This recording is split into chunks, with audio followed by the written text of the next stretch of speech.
Sobat Rapi Bugis Official, Assalamualaikum warahmatullahi wabarakatuh. Jumpa lagi di channel kesayangan kita. Jangan lupa dukung channel ini dengan menekan tombol subscribe, like, komen, dan jangan lupa pula mengaktifkan tombol notifikasinya agar sobatku tidak ketinggalan konten terbaru dari kami. Kali ini kita berada di Kabupaten Pinrang, Provinsi Sulawesi Selatan.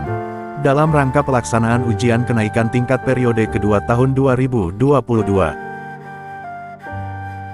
Pelaksanaan ujian kenaikan tingkat perguruan pencaksilat Nur Rahmat Indonesia di cabang Pinrang ini merupakan gabungan dari 3 cabang, yaitu cabang Pinrang, cabang Sidenreng Rapang, dan cabang Enrekang.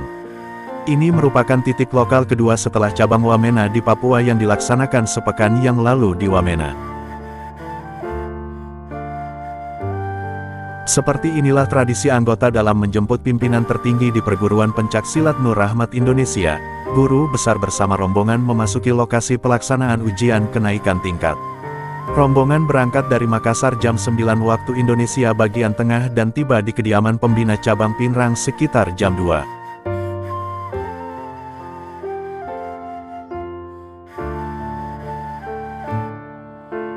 Saat ini para anggota sedang melaksanakan latihan fisik jurus yang dipimpin oleh para pelatih cabang, dan insya Allah sebentar malam, Ba'da Insya akan dilanjutkan dengan upacara pembukaan lapangan yang dipimpin langsung oleh Guru Besar Perguruan Pencaksilat Nur Rahmat Indonesia.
Satu, dua, tiga, empat, lima,